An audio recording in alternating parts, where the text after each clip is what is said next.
Good evening, ladies and gentlemen. Can you hear me at the back? Sound check, sound check. I got done last time. Everybody's shouting at me. Can you hear me? Can you hear me? What? So I thought I'd just give a sound check first so that nobody's crying, calling me names, calling my tunes. Anyway, hope you're all good. I have to say, I managed to get 2 days lie-in this weekend. That's the first since the conference. And I feel a lot better for it, I have to say. So that's good. You can hear me. Just make sure you can hear me so that you can let me know. So that I know the crack. 5.5 says Mew. 5.5. Huh? Yes, mate. Oh, thank you, Word. That's groovy, glove. I hope you all got your gig today. From the gig on Wednesday. If not, check your mail. And there we go. So that's groovy as heck. What a lot of graft. I mean, to be fair, like I say, I've had 2 lie-ins. So I've not put a long, big thing together. Just a short. And then a couple of videos we can have a look at. And then we'll just chit-chat, I suppose. Why not? Let's have a chit-chat. A chinwag and all that. We don't always have to go 25,000 miles an hour on some good groovy stuff. I know it's groovy stuff, but not everybody likes it. I have actually put... You can hear me, bro. I have actually put a sort of cover paper on the website for all what we've done in the last 5 weeks. Not the one I originally was going to do, I have to say. I thought to myself, well, let's make it a bit more in tune with La La Land so that it doesn't upset people from the get-go. And from that, you can get to everything we've done. So it's up to them whether they want it. But I only put it up this morning, and it's had a hell of a lot of reads already. So that's probably subscribers to the site.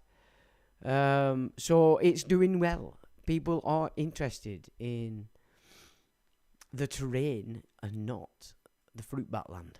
So that's got to be good. It's good to know that people are actually getting it. So you just check your email. Says, oh, go on, lad. Yes.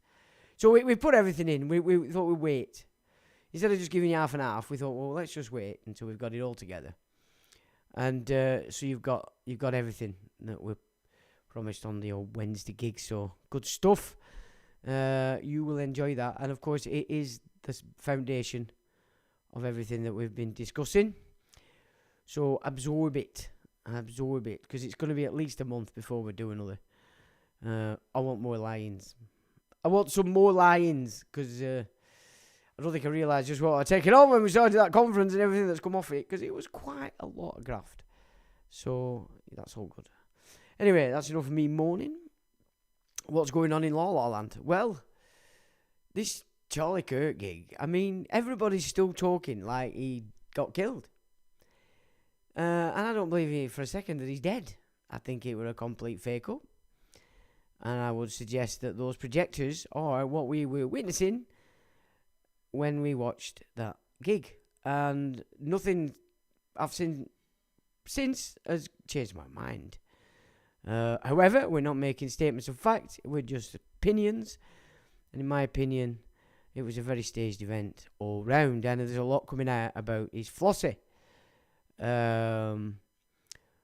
Signs that she's completely mind controlled. This is a girl that suffered a lot as a kid, and doesn't look good. thrown out to Romania, tied to human trafficking. King Cyrus's best mate.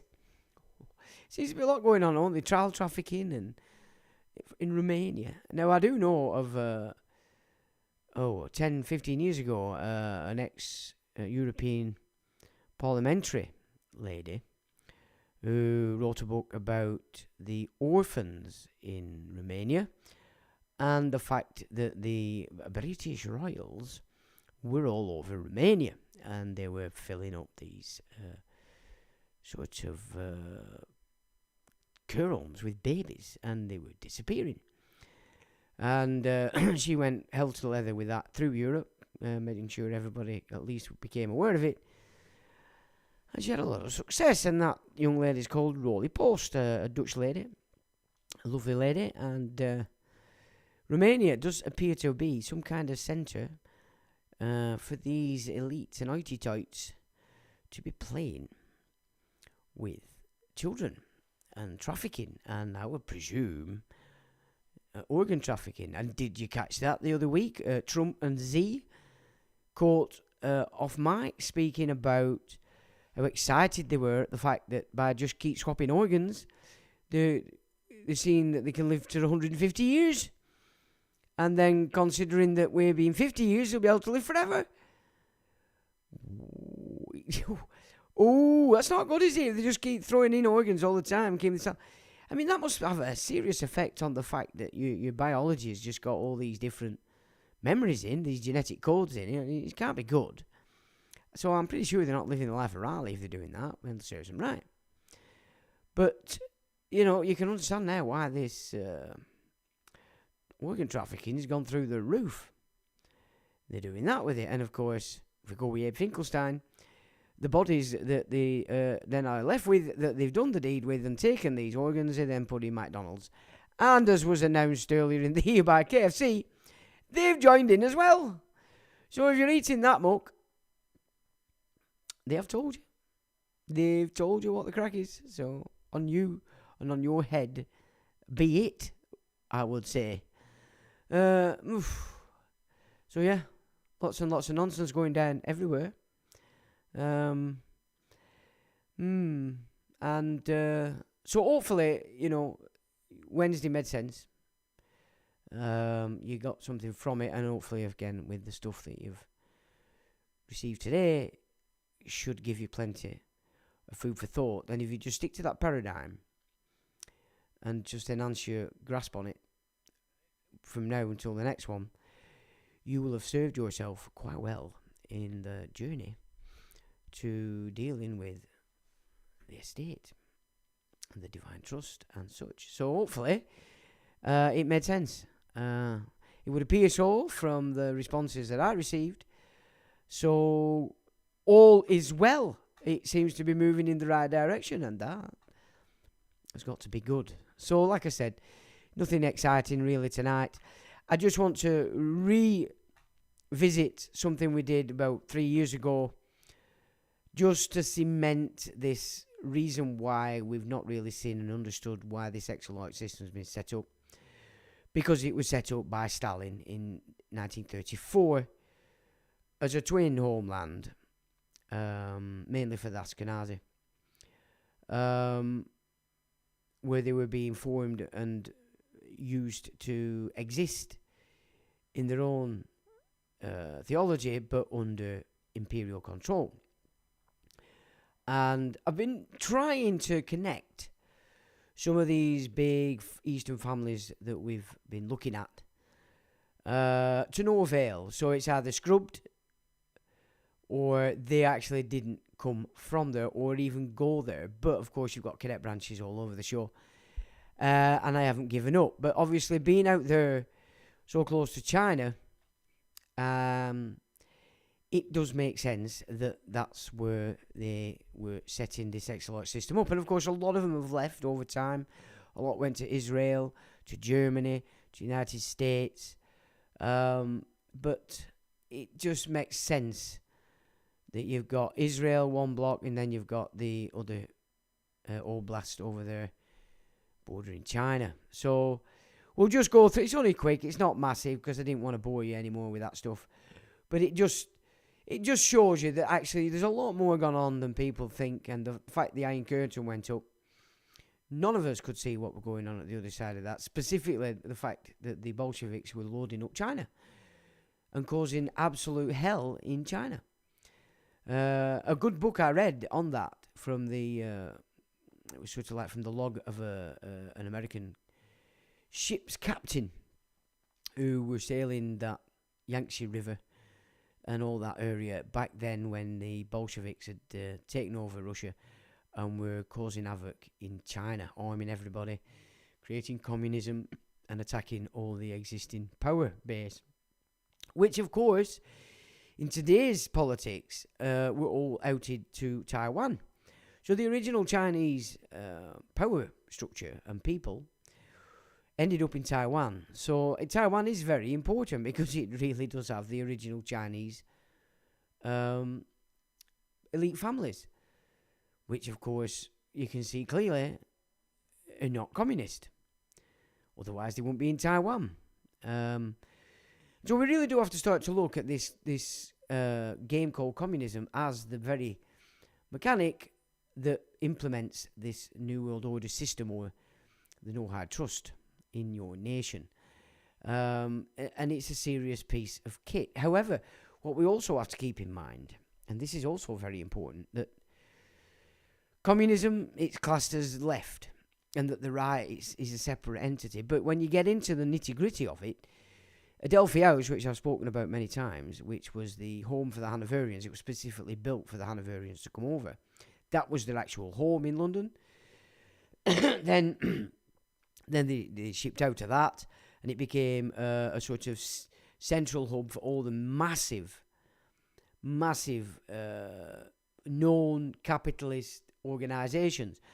But what's little known is the fact that the Fabian Society was born and came out of there. The London School of Economics was born and came out of there. Both in and of themselves major communist systems. So this idea that capitalism and communism are separate entities, again, falls flat on its face if you've read the work of Dr. John Coleman, who, way back in the day, joined MI6. He believed to fight communism. And he was promptly sent to Africa, I think the Congo, and soon realised that actually the empire was actually implementing communist regimes across Africa. So capitalism, communism, the two sides of the same power structure. But while people out there see left and right and go to war about it, you're not seeing the game. And like they've got it all now. Left and right are still fighting each other, especially in America, because that's the game Trump's playing up more than anything. Bonga jinga jingo, he does the same. They're all playing this. Oh, look, it's all the left's fault. We're just mopping it up. No, they're expanding it. They're expanding it, but they're expanding it in a manner that keeps the right quiet after they've had 4 years of being really pissed off. Can you not see how they play the game? It's so easy when you can see it, but obviously when you're fixed to it, it really isn't easy to see past. You're just in it, and that's pretty much it. And then you've got this bunch of shitbags here, Starmer, Blair, Lord Levy, who was basically Tony Blair's mentor. Outside the cabinet, inside the cabinet, Peter Mandelson, who was sort of a schley to Jacob Rothschild. Yeah, full-blown communism. And Gordon Brown, of course, according to an associate that I once knew, who was actually a member and part of Alistair Campbell's spin office for New Labour, made it very clear that he'd never been in the presence of such an evil energy as he had when he was in the presence of Gordon Brown, and reminded me that Gordon Brown was such a serious communist. He made Lenin and Trotsky look like Mickey Mouse. So you've got to take this stuff on board. So the right of incorporating. So this is the way I've always seen it. You've got left and right. Each out there, people believe they're separate. But if you think about it, the left, the communists, Labour, what they do is pull in private enterprise to the state control. That's what they do. That's their game. They're always taking off you, private enterprise, and taking command of it in in their term in office. And then, of course, the capitalists come along, and what do? Well, then they privatise all that private enterprise that was in your hands, and then put it into the hands of the elite through the City of London. So they work together. They couldn't work without each other. Another way that I present this is if you imagine that, let's say, to run a nation correctly, you have a page of 22 rules, let's just say. And so the Crown, so we're looking at when this civil war and all such were kicking off, when they were implementing their own monarchy, these Solomon Templars from Scotland, you could say that they tore that page in half. And so they gave 11 points to run a nation to the left and the other 11 to the right, neither of which on their own can actually form and run a nation completely. And it's through that method, because they've each got 11 protocols that you need to actually run a nation, which grabs people, because what they're claiming and saying and representing has value, not just to those that follow the left, but even the right, if they thought about it, and realised that a lot of the stuff on the left is actually required, as is the same for the right. Because they've each got 11 protocols that are required to actually run a nation. And it's just such a mess. And then, when they got the cabinet, the political system under the whip system, then there were absolutely no then representation in Parliament of anybody other than the Crown. So, and the Crown today. I mean, you watch this stuff out there and they keep calling this guy a king. And then you've got his long-haired son keep going, well, when I'm the king, I'm going to do this and I'm going to do that. And they're using Andy. They're using Andy as a plaything to get you ready for believing that Longhead is going to be a good nigger. But think about it. Think about it this way. Charles is a sovereign without a crown. Now, this sovereign without a crown is a Jesuit program. Sovereign without a crown. And Charles is that sovereign without a crown. He's not on the stamps with a crown, and he's not on the notes with a crown. So he's not a king. So what's his long-haired son talking about? I'm going to be king. King of what? If your dad hasn't got a crown and you're hereditary from him, and the system set up by Bill and Mary makes sure that his progeny, well, it's not even his progeny. You can pretty much see that clearly. I mean, so there've been pictures up of Charles and Andy from back when they were younger together, and people are going, oh, they were never really close and all this. I'm like, you look at them, they look nothing like each other. Nothing like each other whatsoever. I mean, Charles is the ugliest critter you've ever seen. Whereas Andy, back in his day, he was, you could class him as a bit of an handsome guy. They were completely different. Then you go to Greg Allett, and he explains who he suggests the fathers are. And I have to say, when I did look into Greg back in the day, a lot of what he said, although it's not proven outside his own doctrine, you couldn't dismiss it just out of turn. And then, of course, you had George Lees. Don't know what's happened to George. It's a shame, because the way he presented it obviously were outrageous, but when you're getting data, you don't really care about how it's being presented. You're not looking for persona. You're not looking at who. You're looking at what. You're not interested in the messenger, as it were. You're more interested in the message. Now, if people applied that to Yeshua, instead of focusing on the man and thought, well, what's he talking about? You might get somewhere. Well, of course, if you can see through the contradictions that the Church of Peter slid in there to knock it off. So, yeah, it's just how you apply yourself to this stuff. But left and right, it's just such a fantasy that they're separate. It really is time that people grow up a bit and recognise that they've been shafted, they've been had, and have a laugh at yourself for being stupid. There's nothing wrong with that. And move on. Move on. Don't hate yourself. Don't feel guilty. And I can't face that because it means I'm thick. I've been thick forever and always laugh at myself when I realise I'm thick. It doesn't bother me anymore. It's great. In fact, it's now, you might class it as sadomasochism. I actually quite like it when I realise I'm thick, because it means I've improved. You know what I'm saying? And it's good. It's a good thing. Like, this week I've realised that we're getting too much going on. I'm starting to go up my arse a little bit. You know what I mean? And it's like, easy done. But I recognised it, and I thought, oh, where are you going with that? You sort yourself there, pal. And so I lied in twice, and I thought, I don't mind. I'm happy. So, recognition all the time of you've really got to focus on yourself half the time, as you'll run riot. And most people that your colleagues, they don't really want to be pulling you on it. Well, I'm saying you have to. You really have to, because sometimes we can get lost in ourselves. It's very easy. And it needs somebody to go, hey, you little shit. Like that. You go, oh, all right then. You might cry a little bit at first. But then you come round and you'll be right, So 2 days lying in and I'm fit as a fiddle again. I'm all good. And just come down a little bit off that tight stuff that seemed to be going on a little bit there, I have to say. So anyway, there you go. So this left, and everybody's great. Simon's done this, Labour's done that. No. We have no sovereign. Or we have a sovereign without a crown. So it's all been handed over to the Vatican. And you need to reckon that. And the Vatican now is not what it was. It's the Vatican city-state. Although, you could definitely see that there were a division between East and West. East was Peter, West was Paul. And that is something that's so been lost in these misty histories. It's quite ridiculous, really. But the Western Roman system was nothing like the Eastern Roman system. So there we go. And we need to start to face this stuff. I suppose the baby's been thrown out, and the bathwater, and probably the bath at this stage. So I don't know how you're going to get past that if you're still trying to hold on to these institutions. But they're not going to stop. They're going to keep on the trucking.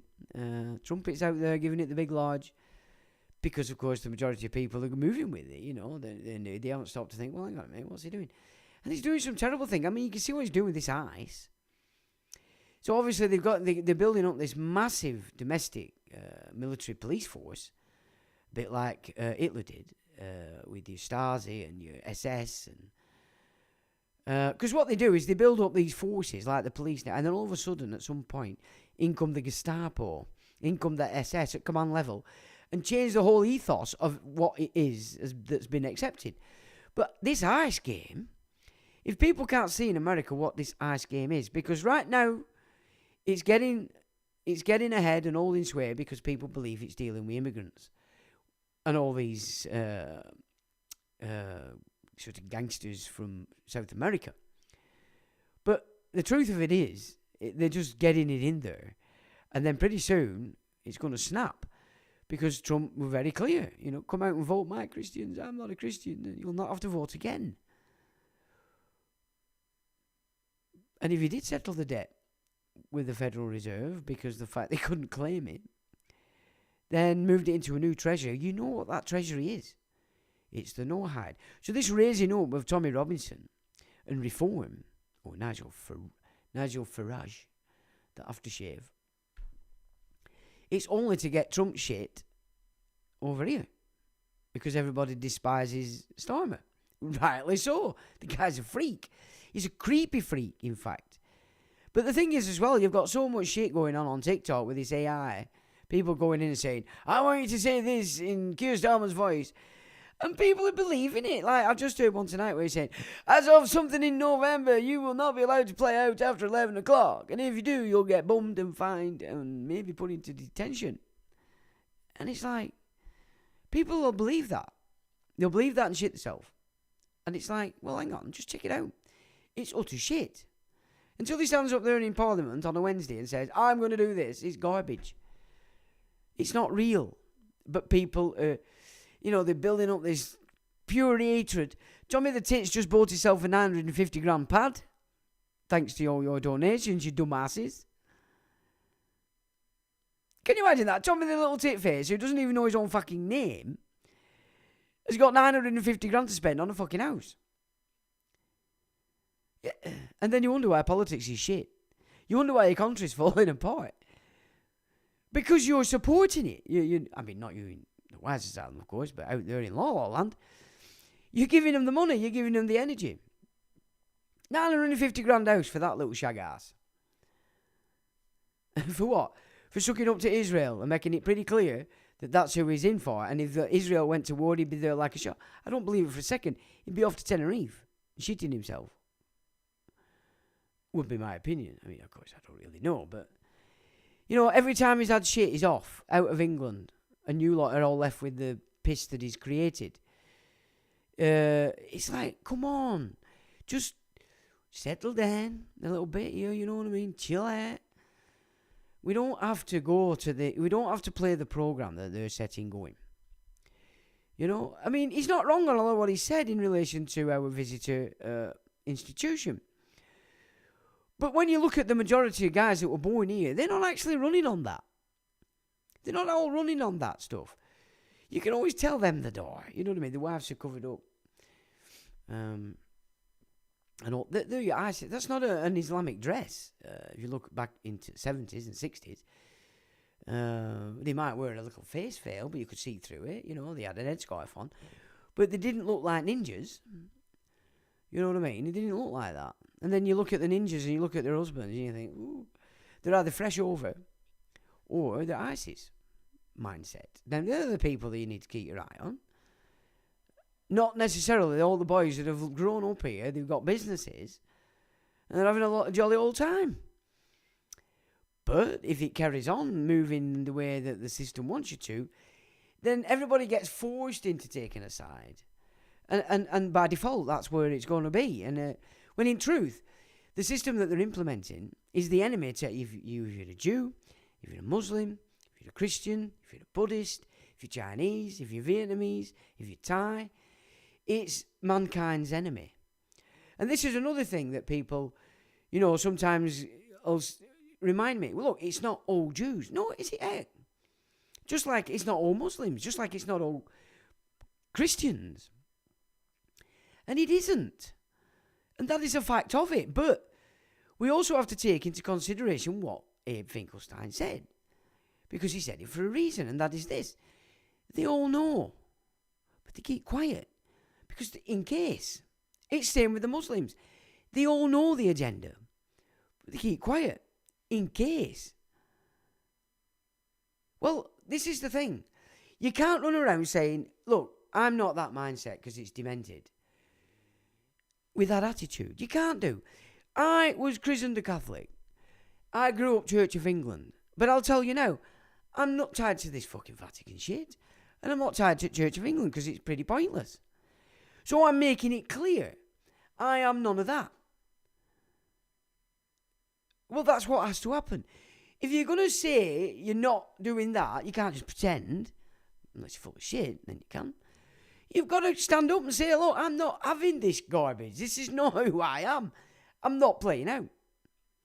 It's like tonight I was on Costa and I could see coppers everywhere following and blah, blah, blah, blah. And I'm thinking, oh, they're playing a little game in playground. See you look. They're having a play because they've been told to play. You've got to look at it like this. They're running around pretending there's an airborne pandemic. Now, when was the last time you, grown-ups, pretended a game like that?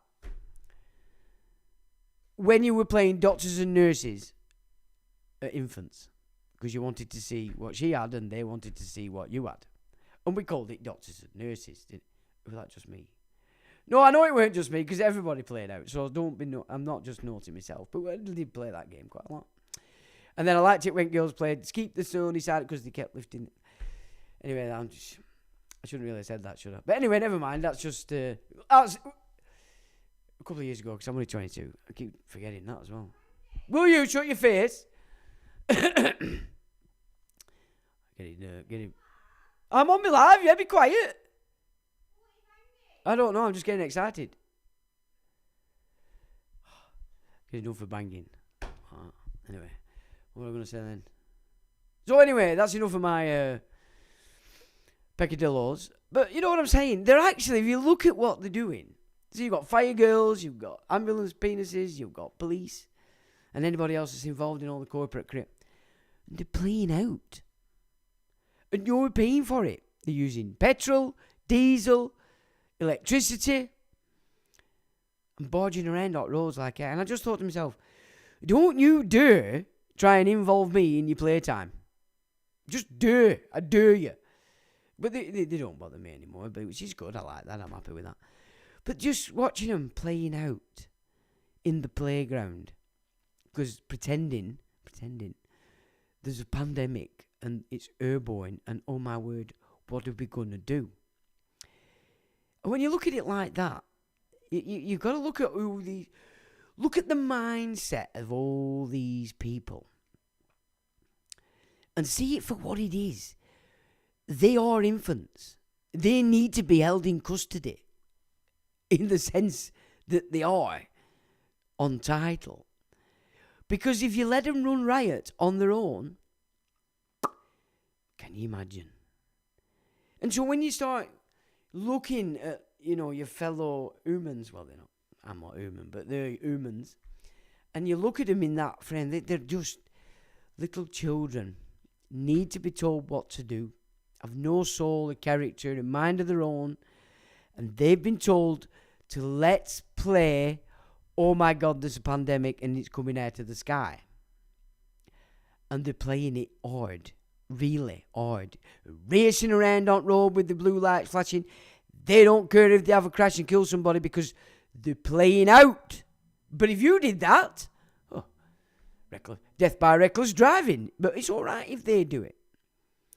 And then you look at the other reality, it might be fact.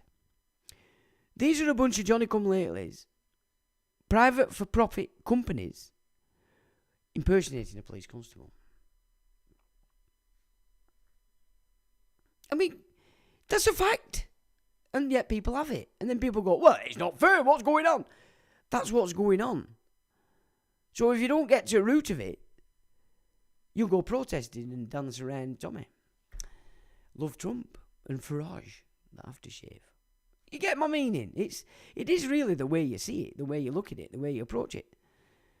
I mean, and I didn't want to poo-poo the petition and all that stuff because I like the fact that people are getting up and doing something, but, you protest, you're begging those you think are in authority. Therefore, you've given them authority. If you sign a petition,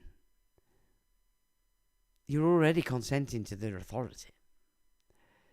The way to rebel is you don't do it. You don't take part. You don't play along.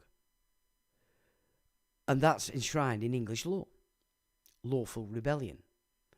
You don't play. That is civilized rebellion. Because if you don't use it correctly, then you're going to get for the dark side's game, which is revolution. And that's always full of blood. Because that releases the animal and everybody's getting, wants to kill each other. That's when they've pented up this anger, which is what they're doing now. That gets released and there's blood and guts everywhere.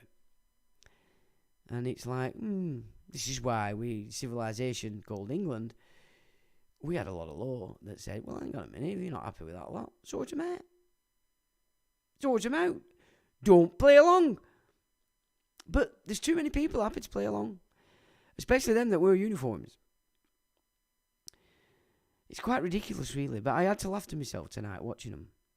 Just watching them whizzing around, and I'm thinking, do they really think they're into some? My God, it's life or death. When it's just a teacher said, today we're going to play at, oh my God, there's a pretend pandemic, and you've all shit yourself and run around at our command. I mean, they haven't involved all you out there yet because you didn't get the alert. But it's coming. You know it's coming. So rebellion is the method, not revolution. And revolution is when you sit back and listen to the shit and just allow anger to build up in you so that you're waiting for that kick-off point. Rebellion is thinking your way out of it. And people go, oh yeah, well that's because you're lazy. You can talk about it all. It's because you're lazy. And I'll talk to people that are on meds and you go, so you're a drug addict. No, I need it. I have to. Well, it's a drug. You're an addict. And I'm paying for it. Oh, they don't like that. See, people are just not ready to face the self, face their own nonsense and the fact that this game's going on because they're giving it their energy. And it might seem nothing to one individual on his own, but collectively, because there's a lot of fruit bats. This is why it goes on. This is why it works. We are the cause, just as we could be the remedy. But it's rebellion, not protest. Signing signatures, because I can poo-poo it now, because they've told you to piss off anyway. And they said, yeah, I know, piss off. Like that. Which I knew they were going to do anyway, but I didn't want to poo-poo it, because it's good that people are getting out there and doing something, but it's not the way to go. If everybody like that said, right, piss off, we're not doing your app for your supermarket, and everybody stopped shopping for a week, mark my words, things would change. If you all said, we're not buying that shit until you get rid of that shit in it, mark my words, they'd get rid of the shit in it. That is the power you have, but you've forgotten. And you've forgotten because you're so dependent on these systems, the state, etc. When it turns bad, it's a whole lot of a mountain to climb to get yourself back just to that point where actually you're not dependent on the state, so you don't care what it does. You always find a way to manoeuvre around it. But you can see clearly he's had to backtrack on the digital app a little bit this week and try and placate people by saying, you don't have to have it. You don't really have to do it. You can still use your passport. You can still use your birth certificate. It's RD.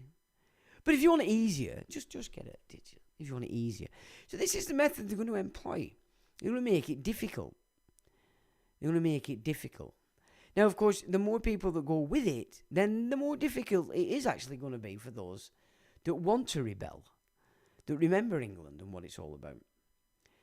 And for me, that's the way forward. So there's never a dead end. There's never, there's nothing we can do. You live on England, ladies and gentlemen. The giver of freedom to the world. Okay, it got took over by a bunch of Johnny-come-latelys who started killing everybody all over the world. But we know who they are now, don't we? We have a good idea of who they are and why they do it. And surely now, it's just, the more knowledge you have, the more you can understand the concept, you can understand what's going on, and then you're not feeling like you have to, you need to, you must do, because God said. Well, their God might have said so, but are you following their God? Clearly, their God's a complete fruitcake. He wants to kill everybody. So they've got these commandments out there, and then they're breaking them all. But, it's all right, we can't, we're allowed. What? It don't make sense, does it? Unless you're fixed in it, and you just look at these people and look up to them and think, you've got big houses, big cars, look at all the money you've got. I think you're better than me. You can do what you want. Because one day you might give me some. I doubt it very much. The last thing these people do is give anything away apart from those that they work with. And this is the key to it with these people.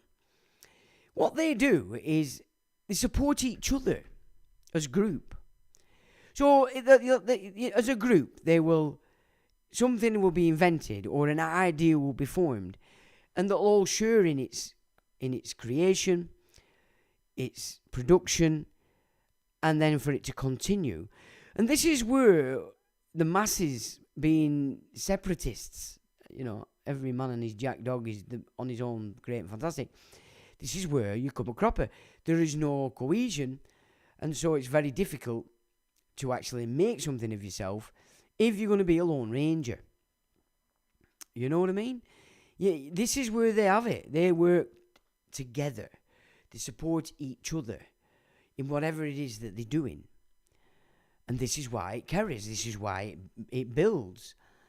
And this is why this is what needs to happen down here at ground level.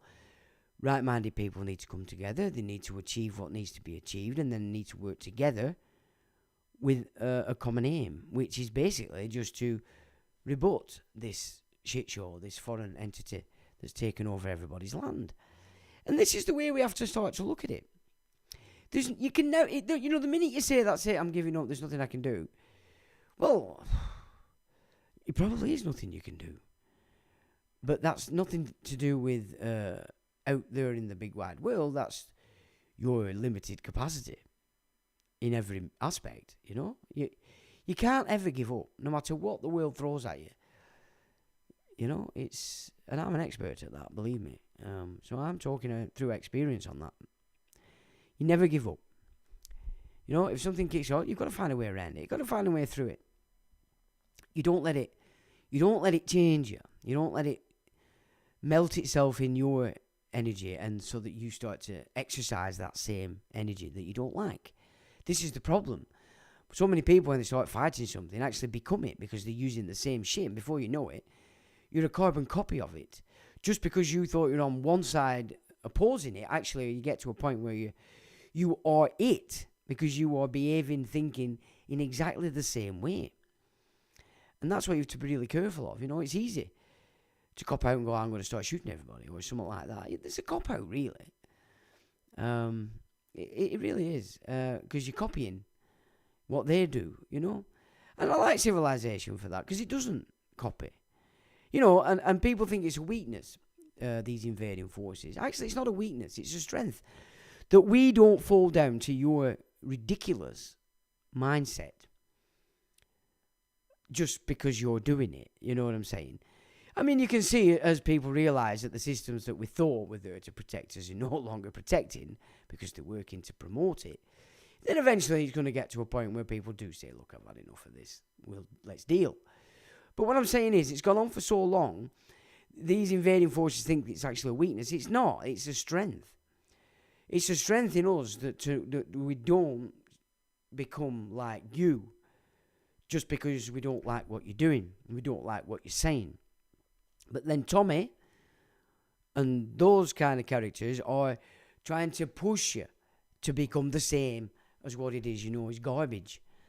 So you've got to look at it in these terms and think, what actually do I want to do here? Where am I moving forward with this?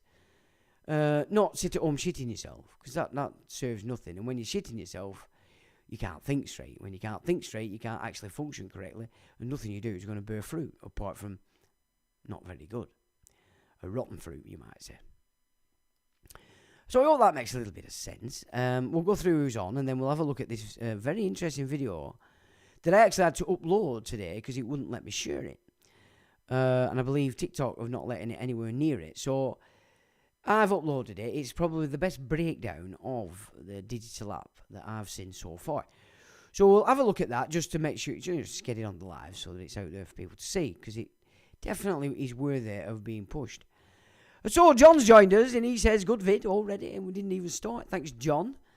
Hello, Fruit Bats in the Wise Asylum. John keeps thinking there's Fruit Bats in the Wise Asylum. What you're not telling us, John, that you can see. Gary says, love from Ireland. Family, where were you on Wednesday, Sam? Eunice is back with the plonk. Evening, Eunice. PY Music says, good evening. Evening, Paul. June. I better put my gigs on. I'm struggling to see. June says, good evening, Sean and chat. Evening, June. Slipknot says, all right, Sean. All right, everyone. Evening, Slipknot. Upward says, good evening, Sean and fellow Wise Asylum seekers. Evening to you, sir. Mew says, good evening, screws and inmates alike and the governor. Evening to you, Mew.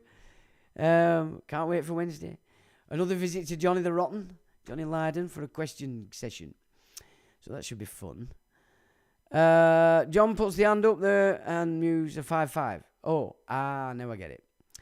Upward says, yeah, okay, you're talking about that, but you can hear me, that's great. Yep, everybody can hear me. Hello to everyone who turned in again, and especially Sean for taking the time to talk to us. This is Benefactor.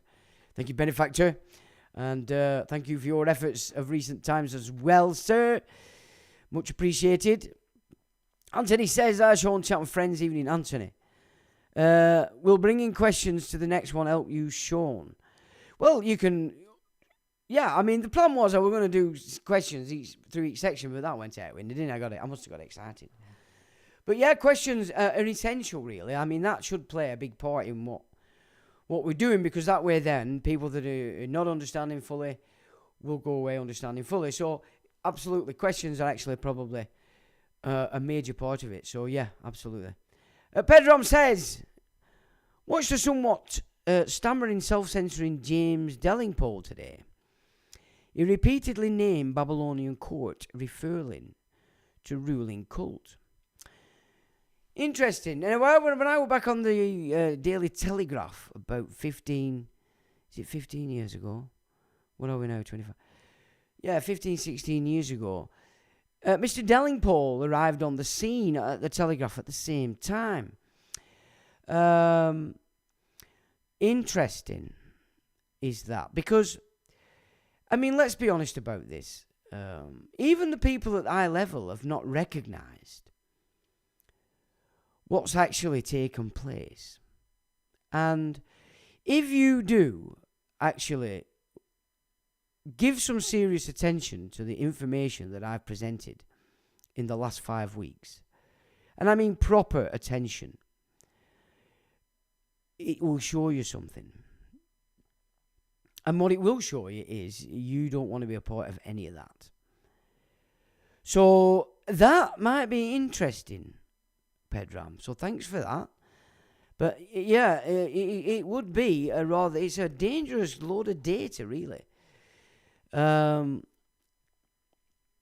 it has to be, it's time to come forward, because everybody's confused. They think they're this, they think they're that, and it's not the way it is. You know. Mew says, Pedram, was that while he led his portrait painting? Oh, well, he had his portrait painted.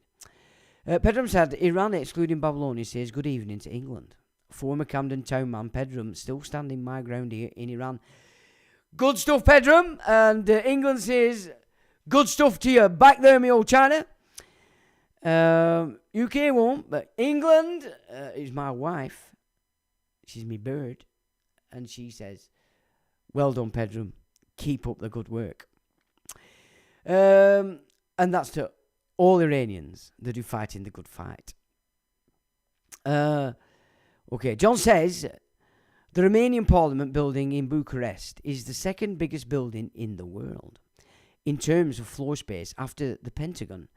A very sinister place. Thank you for that, John. The Observator. Centralised command control for the tribe. Yes. I would agree with that. Evening to you, Observator, rather. Pedram says, question, any views on General Flynn, former US military intelligence boss, and Vigano? Reason I ask is that Bijan Kian of Pentagon, Flynn's private intel firm partner, is trying to take Iran. In truth, I looked at Flynn and I had to say I liked a lot of what he was saying, which is obviously that's what they have to do to get your attention. But then I started to look into other aspects of General Flynn, and I don't like him. I don't like anything he's doing, because I think what he is just another shill and part of this Trump brigade to emancipate this shit show. Vigano, interesting. I have liked what he said. But in truth, I haven't really paid attention.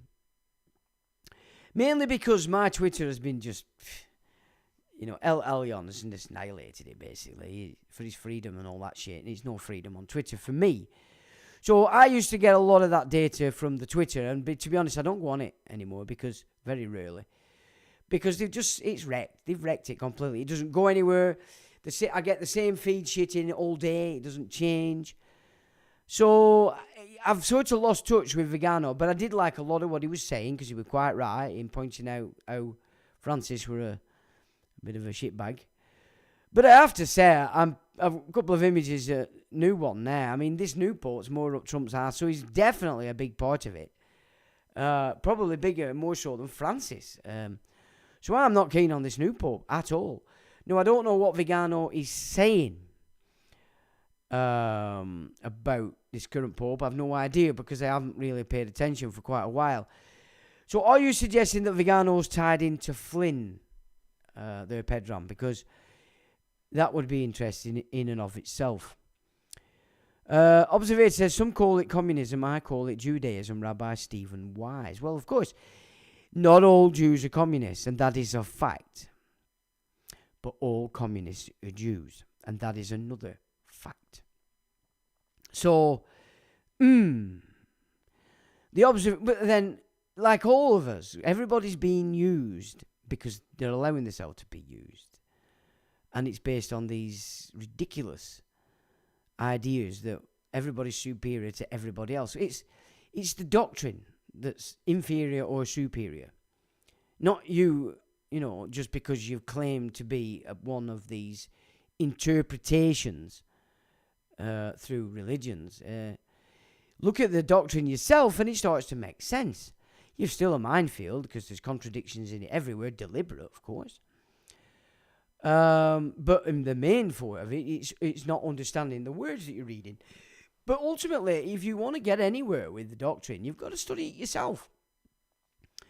And not fall for the edits that have already been shoved in there. And that is no easy task.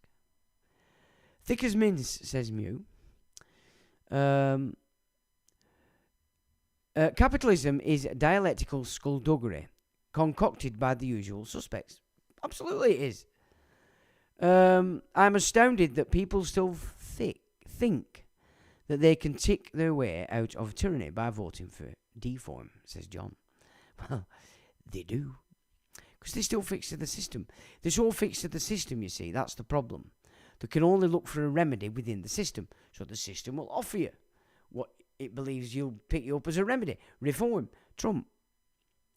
I mean, Trump is doing a lot of disrupting, let's get it right, but he's only opening the door for the one that's coming.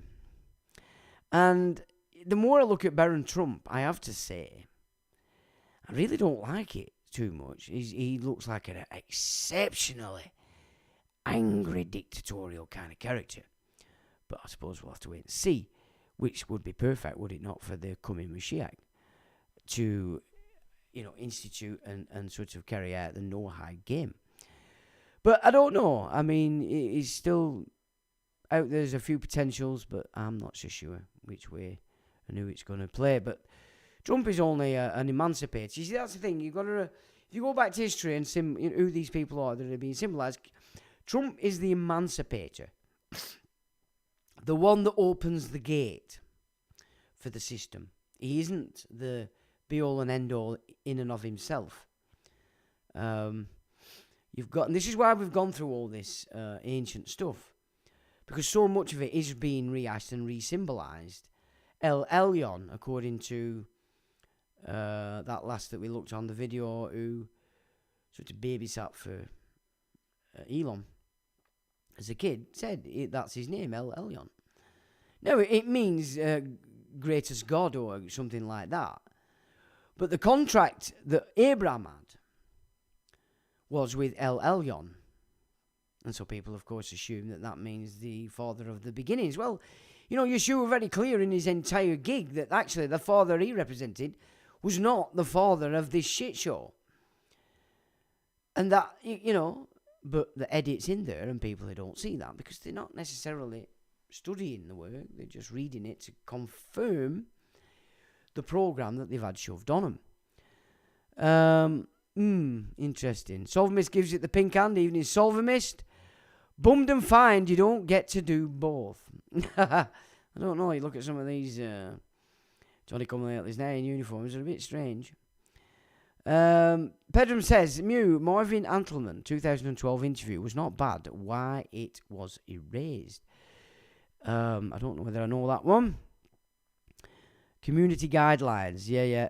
But remember, when they talk community, they're talking about the stakeholder community, not your community. Very interesting, very real, important stuff that. We all played doctors and nurses as children, so thank God for that. Good stuff. We did. I've not got a clue, says Mew to Pedram. Sabbath Zev, Jacob Frank, Trotsky, Bolsheviks. I wonder which word prompted the AI algorithm to wipe it out. Ed Freedom says, laughing. Hi, Sean and all. Evening to you, Ed. Johns gives us the brown wavy hand. And Pedram says, interesting, Canadian Robert Maynard also saw 2020 COVID protests as joined us, contracting standing under. Yes, of course. Hi, Sean and all, says Treen. Evening, Treen. And Eunice gives it the plonk again. You never say nothing, Eunice. What's up with you? You're all let's be, What's that number attached to my name? Treen Turner 4577. What? Why has everybody got numbers attached? I don't know. It's nothing to do with me anyway. Nothing to do with me, guys, I'll tell you that. Okay, Ed Freedom says hasn't heard of Robert Menard. I don't think I have, to be honest. Okay, your channel number, Treen. Okay. All right, is it? Okay. Anthony says, yes, Treen, I've screenshotted the same numbers, that is. I don't know what it is. Well, Thomas hasn't got it. He's got 88. Well, that's interesting. So these numbers have just appeared, have they? It could be a gulag number. Oh, dear. It's not to do with me, anyway. Benefact says, dependency security. Yes, that's absolutely correct. As they are fake, says Ed Freedom. Pedram says, Robert Menard posted a short, concise and clear video reminding people of protests as joinder. Sean phrased it well. Protest equals begging. Bill Thornton, a wish is not a lawful order if substantiated. Or is a lawful order if substantiated. Yeah, sorry, that's quite right. A wish is a very important word in the, I'm not sure whether it's estate or divine jurisdiction. State your lawful wish. Yes. Anyone in public domain are controlled in one way, shape or form, in my opinion, whether they know it themselves or no. That's quite true. I get a bad vibe off Vegano, says Treen. Okay, Treen, that will be noted. Like I said, I haven't heard anything, so I don't know where he's at these days. Though I'm not sure, but there's just something, says Treen. I mean, I have to say, I liked everything he said, but then anybody that rebels, I quite like that anyway, so I'm a bit naughty. But, no, I did like everything he said. I know he was looking at my stuff on Twitter because I reminded them all about the reality of the infallibility of the Pope. It's not the infallibility of the Pope himself. It's the fact that if the Pope is in sync with the gospel, then it's infallible. If he goes off the gospel, he's lost that completely and he's a twat faggot. And I even think all the Catholics had forgotten that. Maybe they'd never even seen it, that's actually the full data. And that got a lot of attention, and they were all on it. But no, I haven't. I mean, I know Malachi Martin's efforts were really being pulled back out again around Vegano and all the other guys, the Catholic guys that were debating that stuff. But I think Twitter just deliberately blocked me from enjoying it and joining in those conversations. So I don't know. Yeah, the new Pope is definitely dodgy. Oh, God, it's ridiculous, to be honest. It's ridiculous. Never fooled by a guy in cashmere jumper. John says, I think Obama comes back soon as AC. Well, it's definitely possible, but and I did think that for quite a while. It's actually biblical. It's in there. We will have to wait and see. Sovereign says, I want a number attached to my name too. Well, that is weird. Why has everybody got numbers attached and then some haven't? That's a bit odd. I don't understand what that's going on. Anybody knows, let me know. Funny we never had numbers before. So this is a brand new gig this week, is it? Upward says, you can change the number next to your name. It's your channel name. Okay. 4, 5. Okay. So have a bash and play with it. I don't know. I will be getting that number tattooed on my arm soon, yes. On your head. On your head. With the yellow star tree. Ah, okay. Right, so let's have a little look at by far the best breakdown of this. It's not a digital ID, and I wish people would get it. It's an app. It's an app. That's what it actually is. Okay. So, but obviously once it's filled with all the data, then you will be classed as an avatar. And they'll do what they want with you. Right, so, ladies and gentlemen, just have a listen to this fella. Excellent breakdown of this gig. Wait a minute, I have to go in here. Down in Hove and Portslade. What's so special about him, you might say? Well, this is a seminar done between him and Tony Blair 4 months ago. The plans were already in place. Check this out. We will have this month the gov.uk app, the first time that citizens will have a full general purpose app. It will be the first step, so let's limit expectations from it, but what I am guaranteeing is very rapid progress from that. Within weeks of launching the gov.uk app, attached to it will be a chatbot which is trained on 700,000 pages of government information. So whether you're talking about local services, whether you're trying to set a business up, whether you just made redundant, whether you're on maternity, you've just got pregnant, want to understand what you do next, you can interact via the app, via a chatbot which we've done in partnership with Anthropic, on all government services. That will be intuitive, it will be informative, and it will signpost as well as inform people in a human language where, believe me, finding the answers to these questions online at the moment is a real myriad. Then we'll have the digital wallet that will be added to it shortly afterwards, starting with the digital veterans card. Then by the end of this year, we will have the digital driving licence that will be added to it, where 50 million Britons with provisional and full driving licences will be able to have access to all of the online services that go, all of the functions that go with a driving licence, which includes age verification, so the ID card services that go along with it. So all of this is happening, and let me just say, not one single word of what I've just said is legacy work which we inherited when I came into office in July last year. On paper and in the main balance of things, it sounds like a good idea. Putting all of your data into one place, it being run from one centralised platform, you've got a chatbot to help you out with everything. It reduces cost and reduces time and effort put into it. What's there not to like about it? Well, first off, we'll go through the common sense.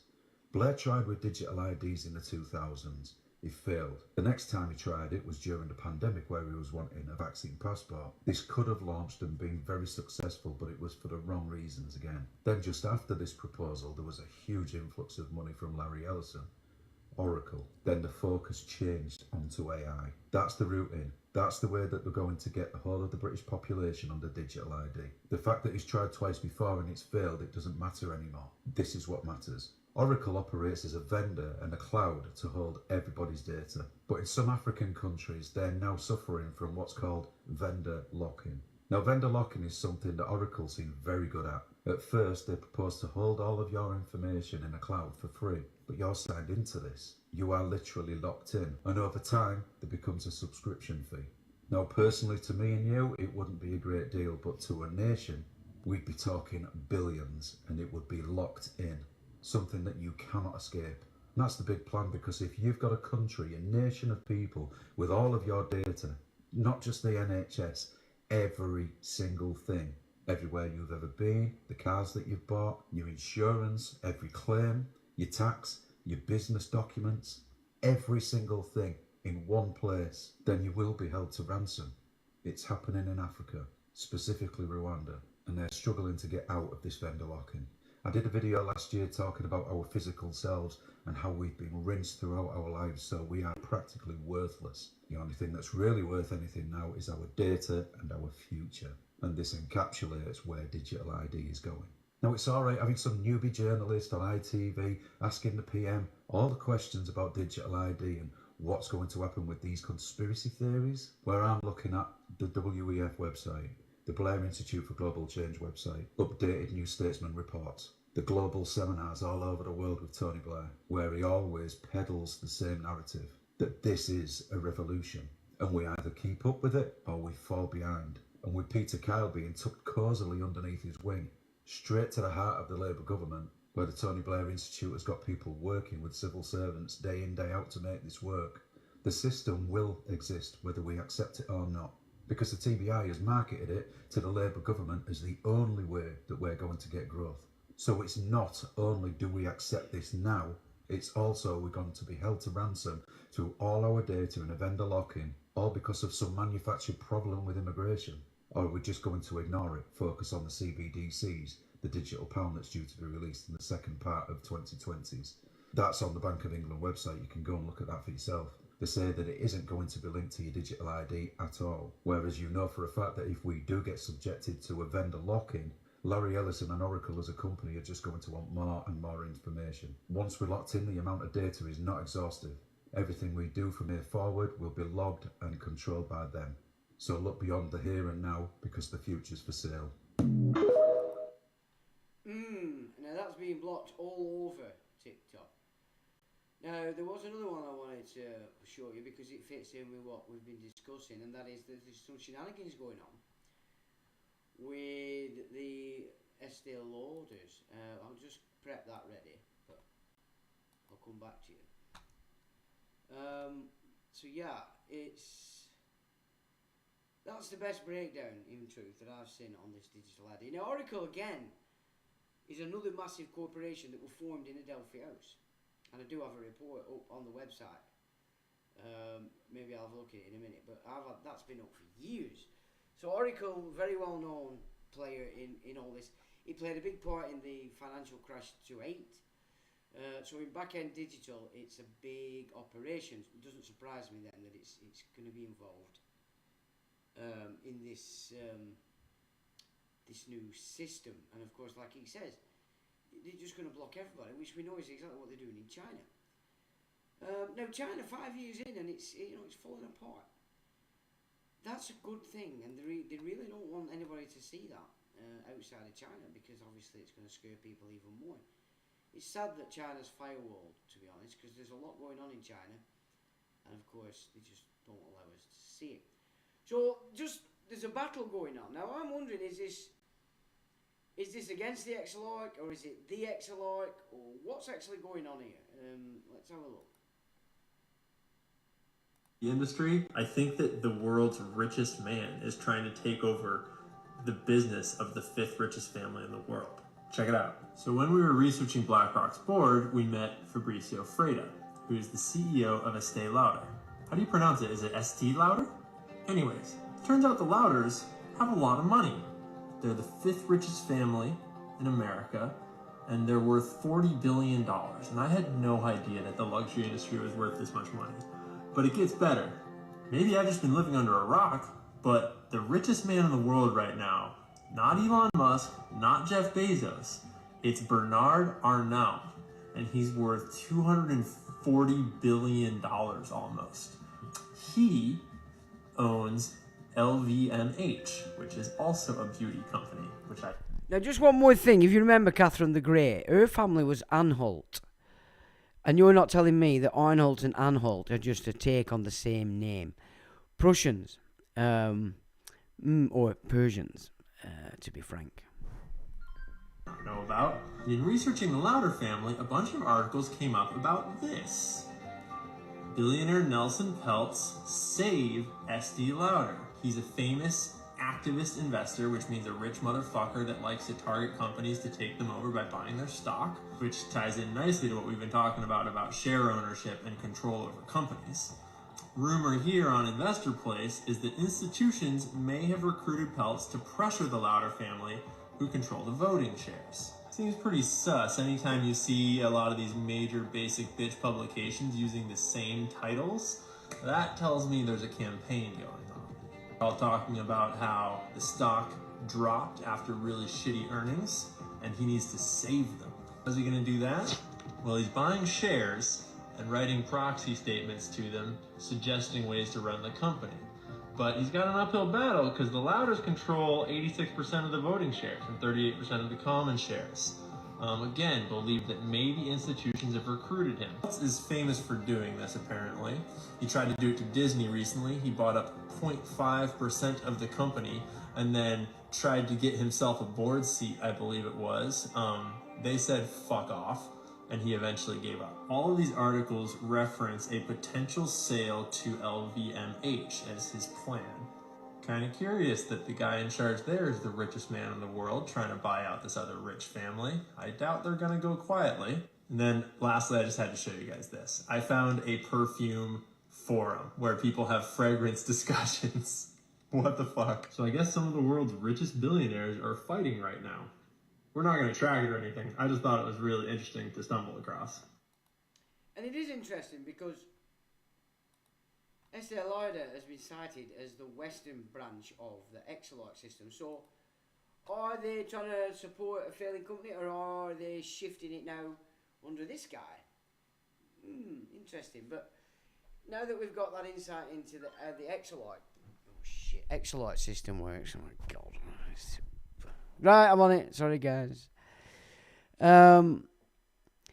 It's interesting because Estee Lauder is cited as the Western branch of the Exolite system. So what is going on with that? We'd never have been any wiser had we not already covered that fact. So there's definitely something going on. Is the Western Exolite representative shifting to this guy? Or what? Because I couldn't see the Exolite choice failing unless it was meant to fail. So I just thought that were interesting as well, because it does carry into the data that we've been looking at in the last 5 weeks. So if we just let me see if we can get on. Oh, where are we?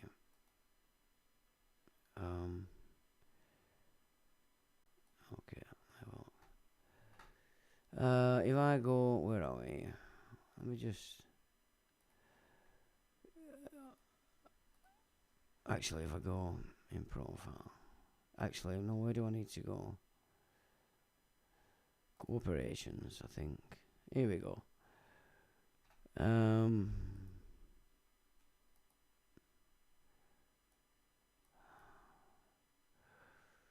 So this is the top link for corporations. Now, so here you've got the John Adams Street gang, which is the Adelphi, where all these big organisations were birthed. So you got John Adams Street, that's the Adelphi itself. Royal Society, Olympians, In Profile, Roundtable Network, Chatham House. Right, actually, we need to go into here for that, just to give you an insight to what's actually come out of this uber capitalist gig. So there's the occult aspect to it. Just goes through some of the symbolism. There's a ley line that it's on. There you've got Cleopatra's Needle. To the right, you've got Shelmeck's house with the clock. To the left, that is Adelphi. It's on the embankment that you can see on the map to the left. Lovers of Lucifer is an ode to that. Managing Director, 7 Duke Street, London WC, Adelphi. Ties to the Oracle at Delphi, because this is a symbolism they used. So in the stone. Now this is an interesting. This is St Martin's in the Field, the church. It's dedicated to Mars. But just look at that window. Why would you have a window like that? I mean, we went in and took this photo when we were looking it out. You know, it's very strange. And the elite used that. The Queens used it. They used this chapel. St Martin's in the Field. Okay, Leyland's Admiralty. It's an Admiralty church and acts according to the corrupted form of canon law, based entirely around the language of the Navy. It is the legislation or statutes we suffer as corporate assets. St Martin's is in fact the reflection of Adelphi House, and therefore symbolises the waters or Holy See. The cross in the window at St Martin's is indeed this very symbolism. So there's your twisted cross. In line with the window and central to the church outside the door, we find the rock upon which the Roman church is built. So St Martin, now outside you've got this rock, and that is a baby carved in rock with the umbilical cord to the rock. Yeah, the boy's name, Martin, but pronounced Morten in its Latin origin, and its meaning is dedicated to Mars. So there's there you go. This is where all the symbolism is. I mean, we went through this about 2008. So we went down there investigating it all. So these images are our images. Here we go through the fact that the pale horse isn't actually the pale horse, it's the green horse. When you get into the Greek translation, it's mistranslated. So the pale horse of the apocalypse is actually the green horse. Okay, so that's yet to come. More hoity-toity. There's your 4 horses. I can't remember where that is. But when we get down here, these are the companies, some of them, that are in this Adelphi House. And so you've got the Royal Society for the Arts.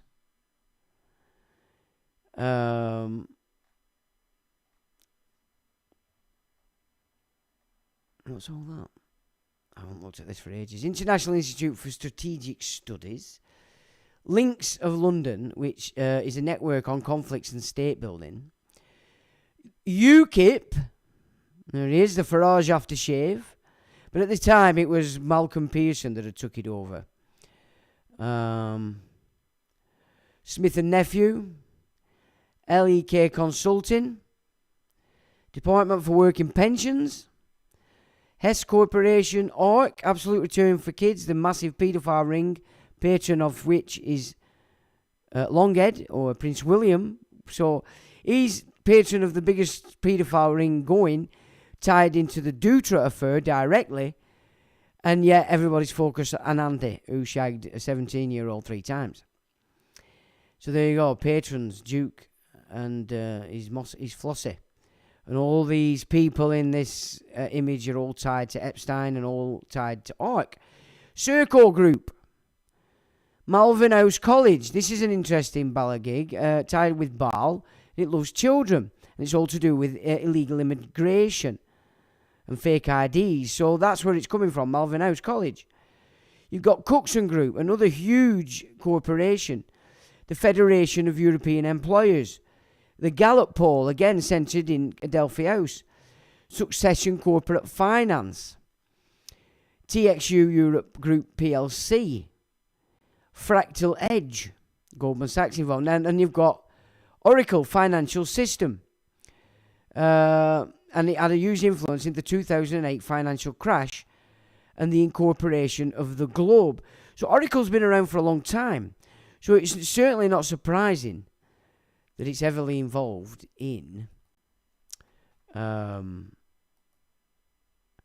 this digital ID. So if I just try and...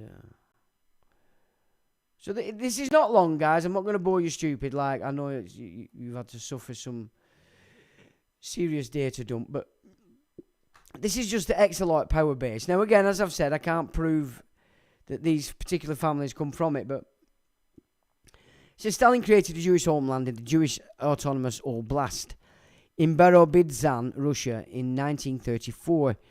Though it was intended as a Soviet Zion for secular Yiddish-speaking Jews and not a religious one, the territory was a political move to settle the remote Russian Far East, boost population near the Chinese border, and serve as an alternative to Zionist aspirations. However, the experiment ultimately failed due to harsh conditions, the eventual purges of its leaders, and the creation of the State of Israel, which drew many Jews away from the region. The region, it's classed as Scandinavian language families, Germanic language. This is Yiddish, actually.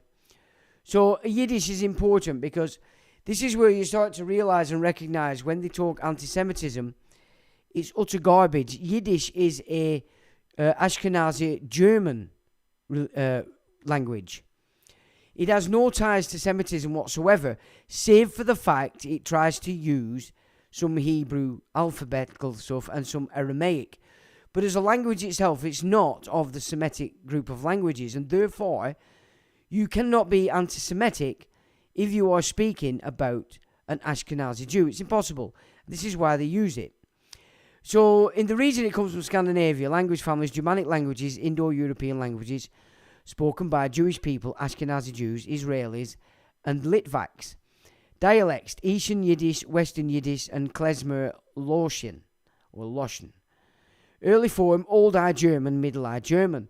Ethnicity, Ashkenazi Jews, native speakers about 600,000 in 2021. So you cannot be anti-Semitic if they speak Yiddish. Yiddish and Hebrew are not the same. While they both use the Hebrew alphabet, they belong to different language families and are not mutually intelligible. Hebrew is an ancient Semitic language, while Yiddish is a Germanic language with significant influence from Hebrew and Aramaic, developed by Ashkenazi Jews in Central Europe. Language family and origin: Hebrew, a Semitic language, part of the Afro-Asiatic language family. It is the ancient language of the Jewish people with strong ties to the land of Israel and the Middle East. Rubbish! Only that they've had strong ties to Israel since Israel was formed. A West Germanic language that evolved in Central Europe based on High German but heavily infused with Hebrew and Aramaic. You see, this is where they try and play the trick. Heavily infused with Hebrew and Aramaic to make you think that it is actually a Semitic language. It's not. It's nothing to do with the Middle East, apart from the fact that all these Yiddish speakers are now in Israel. So I just put this there so you can just see the tricks. Vocabulary and pronunciation. Hebrew uses Hebrew words and pronunciation.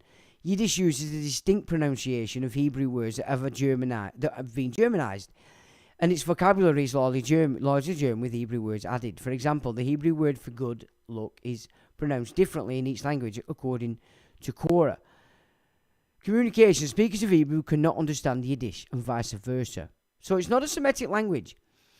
A Yiddish speaker would find it easier to communicate with a German speaker than with a Hebrew speaker, according to this YouTube video, which we obviously are not. Alphabet. Both languages are written using a version of the Hebrew alphabet. However, the way the letters are used and pronounced differs between the two languages, making them mutually unintelligible even when written down. When Joseph Stalin gave the Jews a homeland, how it worked out. Joseph Stalin, General Secretary of the Communist Party from 1922 to 1952, and Chairman of the Council of Ministers from 1941 until his death in 1953, date fudged for political purposes, was not known historically as a great friend to the Jews of the Soviet Union. There was the night of the Jewish murdered poets. There was the Jewish doctor's plot. Because, of course, he was a Bolshevist. So, again, you can see there's a difference between the actual Bolsheviks that call themselves Jews and the original Torah Jews. And that, again, plays out in the data that we've looked at in the last 5 weeks. It's so important that Jews recognise this fact and declare themselves not of this nonsense. There's a couple of links. And yet it was the same Comrade Stalin who in 1936 declared the first independent Jewish state since the reigns of King Saul, David and Solomon in the 10th century BC.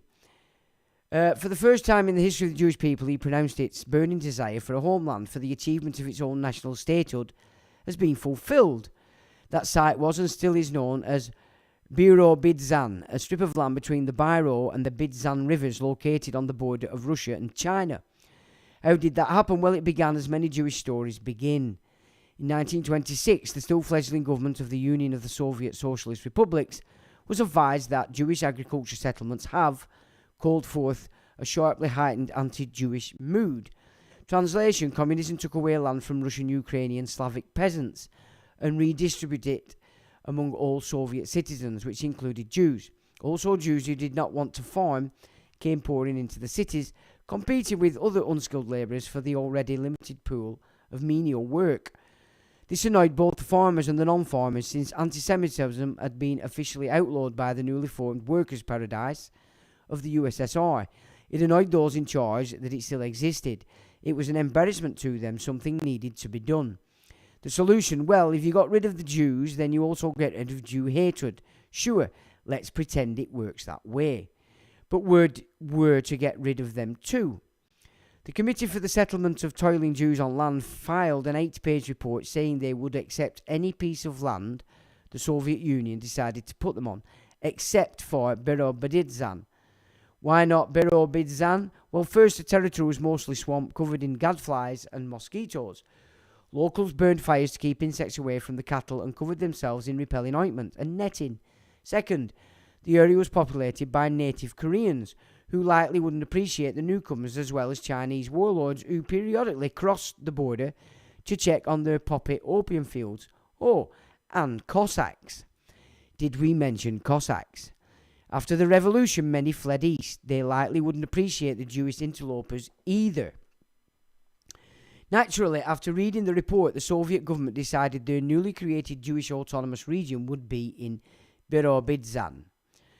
In April 1928, 540 families and 150 single people made the trek to the Far East. There was no infrastructure for them. They literally lived in holes in the ground, dealing with the tail end of the rainy season. By May 1928, 2/3 of the settlers had turned back home. Nonetheless, that same summer, Birofeld, the first Jewish collective farm in the East, was established. It subsumed the Cossack village of Alexandrovka, the first recorded incident of a Jewish community overtaking a Russian one. In May 1934, the Communist Party granted Birobidzhan its official status as the Jewish Autonomous Region, and they all lived happily ever after. Not exactly. The 1930s were a most precarious time in the USSR. That was when Stalin unleashed his great terror purges, arresting, exiling, and executing all those who he believed were against him. and he believed almost everyone was against him. Alliances could change on a whim with no warning. Remember, this is before the Second World War. For instance, Lazar Kaganovich, Secretary of the Central Committee, Commissar of Communications, and colloquially known as the most powerful Jew in the USSR, visited Birobidzhan in February 1936. He had dinner with the local party head and praised his wife's delicious Jewish cooking. By August of 1936, that same party head was removed on charges that he'd been unmasked as an untrustworthy counter-revolutionary and a bourgeois nationalist conspiring to create a murderous Bundist Nazi-fascist organisation. Oh, and his wife had tried to poison Kaganovich with gefilte fish, possibly the most Jewish criminal charge ever filed. In 1940, after the Molotov-Ribbentrop Pact that partitioned Central and Eastern Europe between the Soviet Union and Germany, the USSR found itself overseeing a portion of the over 3 million Jews living in Poland. Officials visited Birobidzhan to investigate whether it might be a good option for deporting them, before opting to go with their tried and true destination of Siberia. In the run-up to World War II, Birobidzhan's Korean population was also exiled to Siberia for fear they might prove a fifth column more loyal to Japan than to the Allied powers. After the war, Birobidzhan saw a slight uptake in population as Jewish survivors, unable to face returning to the villages and cities with their own neighbours, turned them over to the Nazis, and Romanians trickled into what they hoped might prove a safe haven. However, those truly dedicated to the cause of an independent Jewish state made their way to Israel by the end of the decade, and the Jewish population of Birobidzhan continued shrinking. Currently, they number around 4,000 people, roughly 5% of the Birobidzhan's 75,000 citizen population. However, the buildings and street signs still bear traces of Hebrew letters spelling out Yiddish place names. Officially, Birobidzhan is still the Jewish autonomous region, whether the Jews of the world know it or not. The term Oblast Jewish likely refers to the Jewish Autonomous Oblast, JAO, a federal subject of Russia located in the far east of the country. It was established in 1934 with the aim of creating a Jewish homeland within the Soviet Union. Though today its Jewish population is a small minority, Yiddish is a recognized second official language, and the capital is Birobidzhan. Location and status: the JAO is a federal subject of Russia, situated in the Russian Far East, bordering China. Establishment and history: it was founded on May the 7th, 1934, as an alternative to Jewish homeland in Palestine, though its primary initial motivation was to strengthen the border region. Early Jewish settlers faced hardships, and the population has fluctuated significantly over the years due to emigration, especially to Israel after its formation. Population: while it's still a Jewish autonomous oblast, the majority of the population is now ethnic Russian. As of 2021, the Jewish population was less than 1%. Official status: Yiddish is recognized as a second official language alongside Russian. Capital: the administrative center is the city of Birobidzhan. Language and culture: despite the declining Jewish population, Yiddish is still taught in some schools, and the city has a Yiddish newspaper with Yiddish columns.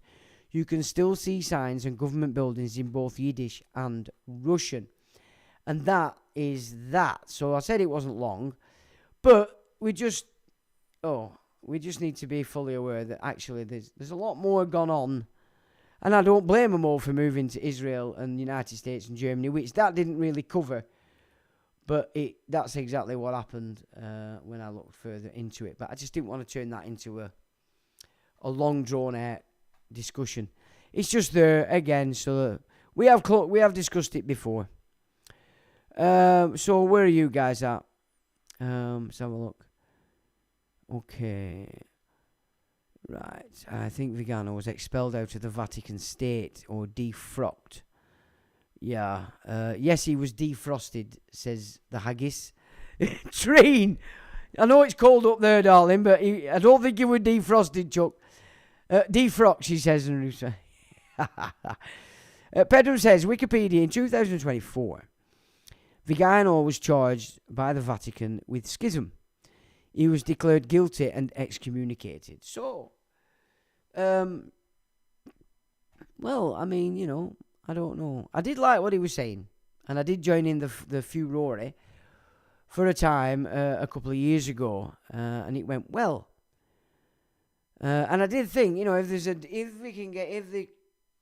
if you can get a rebellion in the Vatican or Rome by Romans against this shit show, it would be worth backing because it's such a massive enterprise.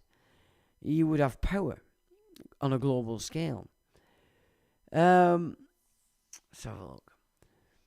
Anthony says, upward, yes, it is a channel name in my case. At least good spot on, not looked for such a long time. Okay. So something's changed everyone's channel name. All right. BlackRock has bought billions of dollars with the bitcoins. Which one? Jerry says, 50 million bitcoins. Who were there? Evening, Sean, all inmates. Evening, Jerry. Mew, this is the first week. Hi, Jerry. I'm presuming he's talking about numbers. First week on coin, bro. All right, first week on coin. Yes, I saw that, Pedram. This lad is very clear. Who is numbers on names? Okay. BlackRock started buying Bitcoin in huge quantities since January 24. Anthony says, all right, yes, cognition isn't up to scratch at present. Baronus, you know the reason why, nudge, nudge. Northern Thrifter, evening to you, sir. Evening, Sean. I guess the algorithm has predicted that the majority of folk aren't smart enough to get rid of their smartphone. No phone, no control. Simple. You're quite right there, sir. Yeah, an evening to you. Speak up, Sean, says Mother. Mew says, yes, I've said this to my man. In time, I can see this happening because it's a challenge to the banks. Well, I did actually watch one the other day, and it really explained why all this stuff is a challenge to the banks. So, yeah. Where are we there? Okay, it says, did you look into Bitcoin BSV? So, yeah, there's two, isn't there? But for now, only 4 million Bitcoins are available in the market, as the rest are being held long-term in wallets. Says Mew. Neil, when you get over here, I'll invite my man over for a chat. Good vid, says John. Thanks, John. Benefactor says, proxy statement was mentioned by this guy. How they communicate sounds like a private trust. Okay. Upward says that's the original Bitcoin design for peer-to-peer transaction. Something called Terranode has been released on the BSV network, taking it over 1 million transactions per second. How is the lag healing, or leg rather, sorry? Bedroom says, point of information. BlackRock in Arabic is Hajjar al-Aswad, is a holy black rock at Kaaba in Mecca. When Islam claimed no more idols, it were not quite true. No, quite true as well. That is exactly right. And they're going to come a cropper on that. Kel says, evening Kel. Look up the Heavenly Jerusalem project Abad Lubavitch had for Ukraine. They just had to depopulate the fighting age men there first. Yeah, we've discussed that, Kel. That it's actually the homeland and they're just clearing it out, ready for them. Because also the breadbasket of Europe. So they're not thick, these people. They want the wholesale, as they came. Well, now they want production. And taking over Ukraine, providing Vlad doesn't poison it to death with his nonsense, and all the shit show that the European idiots are sending over there, would be a good move for controlling food.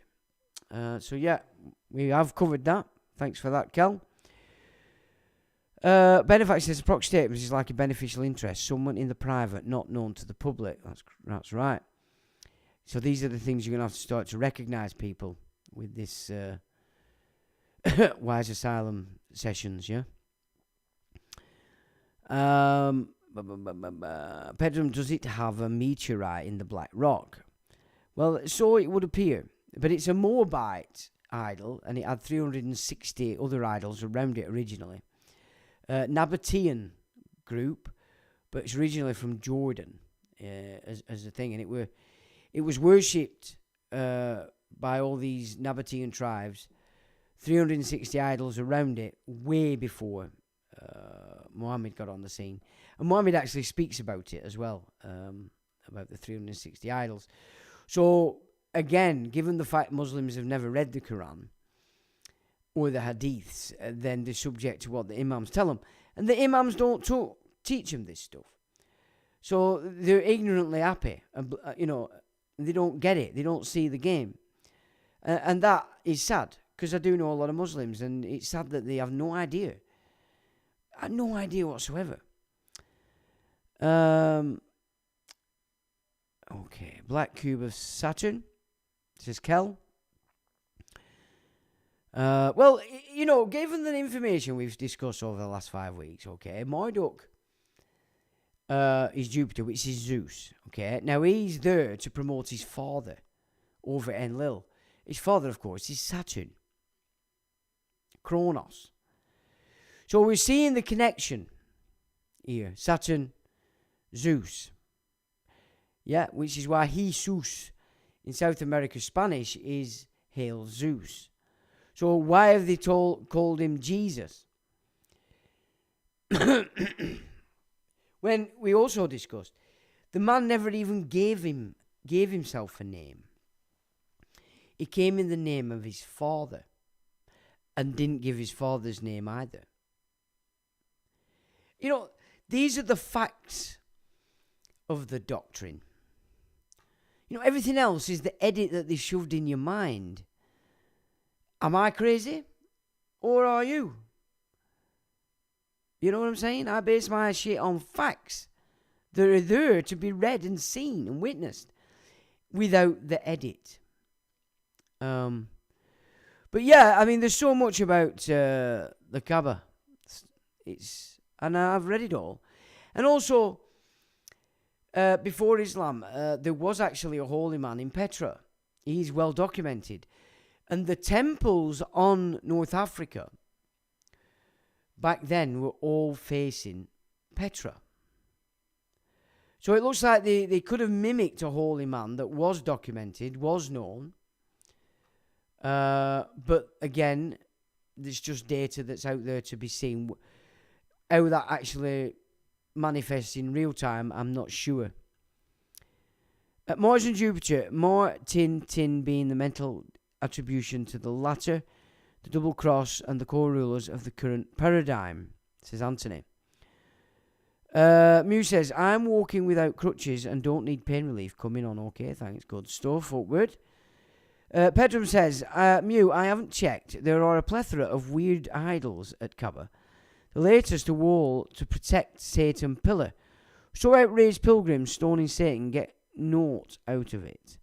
And a tall bifurcation tower.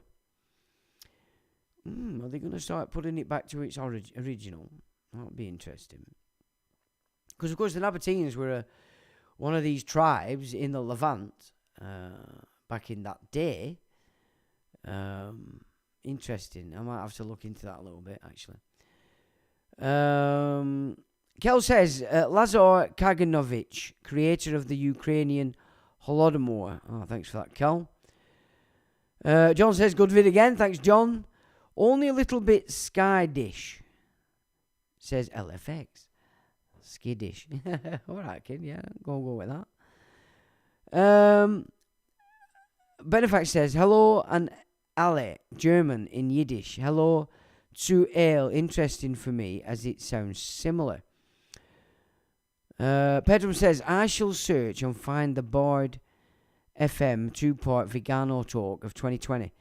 General Flynn was named as the Catholic Irish connection that invited Vigano to speak. Ah, okay. We would need to know if there is a connection between them. Because there's the other guy, Rossi over there in Australia, isn't he? Who really does believe in the white arts, black arts. Now, he may well believe in it. And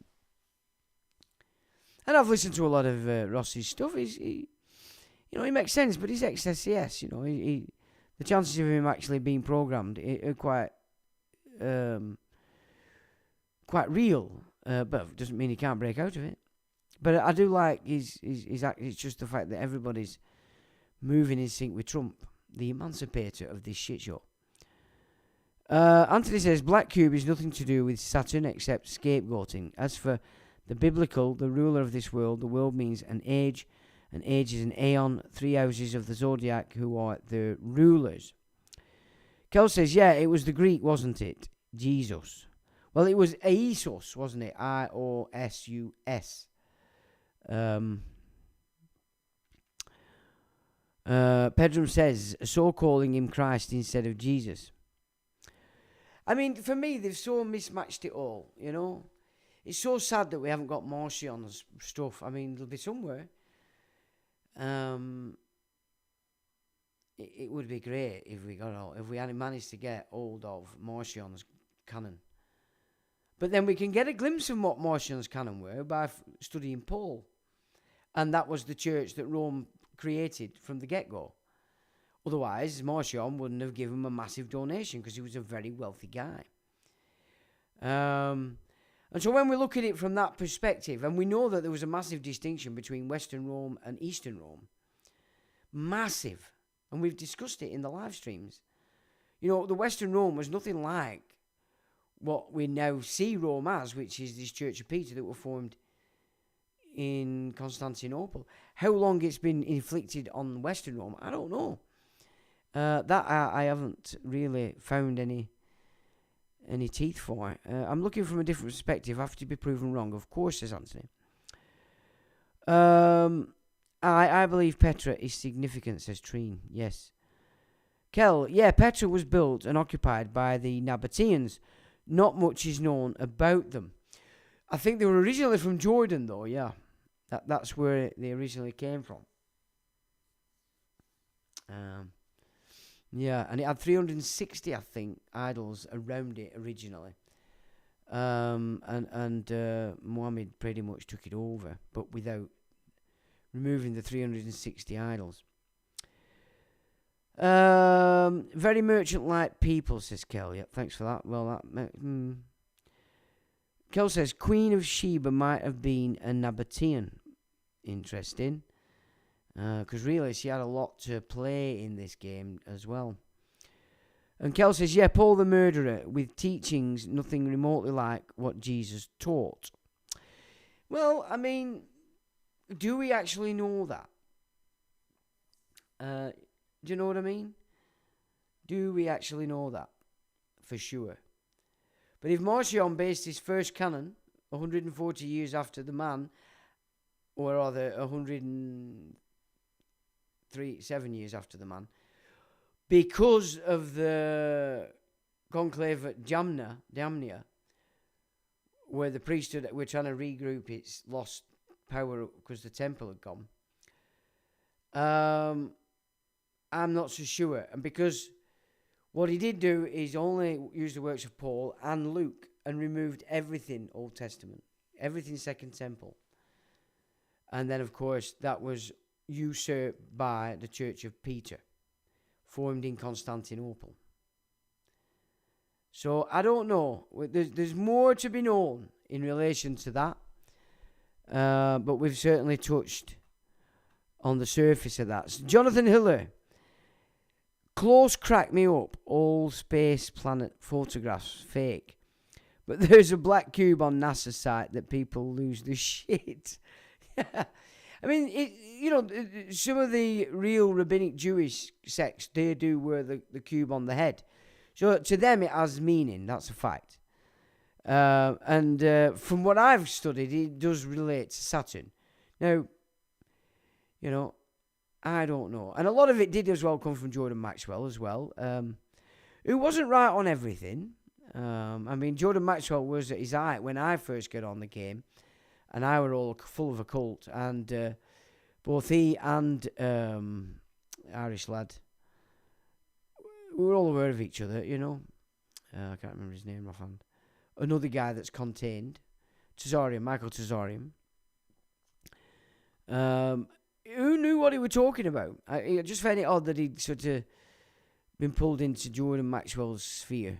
But then, a lot of people were back then. Jordan wasn't a place back then, and the British Empire drew a line in the sand and called it Jordan. Okay, well, that's interesting. I'll have to check that out, actually, too. What was it called, then? What were it called? If you know, Treen. Kel says, we know Jesus was an Essene, but do we? Have you read the Essenes' doctrine? They're insane. They're insane. I wouldn't class Jesus as an Essene at all. I go with the fact that he was a Druid. He was initiated by the Albion Druids and then sent to the Levant to preach what was already on Albion. And then it came back to Albion through Joseph of Arimathea and Mary Magdalene. It was the re-initiation of the sacred feminine, which Marduk had destroyed when he destroyed Tiamat, because Tiamat is the sacred feminine. So maybe, Kel, you've not watched the last at least 5 live streams if you want to get a take on what I'm actually talking about. But there's some interesting data to be seen before we start going, this is absolutely correct and that's absolutely correct, because there's a lot of information out there that suggests that the narrative that we've had forced down his neck is actually horseshit. LFX says, sus, being done, that one. Sus. Okay, got you there, LFX.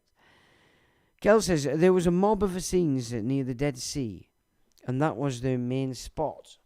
And there was a mob of Essenes in Nazareth. Well, Nazareth didn't exist at the time of the man, but the Nazarene sect existed. And that is a fact, a provable fact. So we know that we're onto a false narrative when they use the term Jesus of Nazareth, just by that fact alone. So, Kel, you can check that out if you wish, but Nazareth didn't exist at the time, but a sect called the Nazarenes did. Okay, so you might want to check that out. R equals J. Okay, says LFX. Pedram says, what should I call prophet of my Armenian compatriots? Then, I never liked Jesus the Messiah, Isa Massi. A little most Iranians call him. I must simply ask an Armenian. Well, I think this is the thing. In my opinion, they've turned him into a pantomime. And what he was and what he gave is nothing like what they've given us. Because everything that's been going on in this fight since 2,000 years, you might say, is because what he did was enough to smash the power of the Second Temple, which was Babylonian entirely, run through the Judeans and the Levites. There was no such thing as Jew. And so they would have to then completely usurp his message if they were going to counter it and bring it back under their wing, which is what they seem to be achieving right now. So I'd agree. The idea that we've been given of this guy is utter shit. Yet, if you study the gospel properly, using etymology, you get a different picture. And we've gone through some of these in the last few years where we can look at it chemically. So he's speaking about the chemistry of the human or the man. You can see its astrological aspect, but more importantly, he was pulling men back to the land off the sea that were lost at sea. And in his thesis, most of it is law. The fact that he could walk on water has nothing to do with walking on water. It's symbolic or an allegory of he is here to teach you how to walk on top of the sea of commerce without falling in. Raising the dead is raising the dead, i.e. legal title, people on the deceased estate. Making the blind see. Everybody out there is blind. He was showing you the way through law. So when you start to look at it in those terms, then the idea we've been force-fed by is utter shit. And it's been done in such a way to make sure we don't see the message. And then in today's Christianity, they all focus on the man. They're not really interested in the message. They're happy to take on the edit.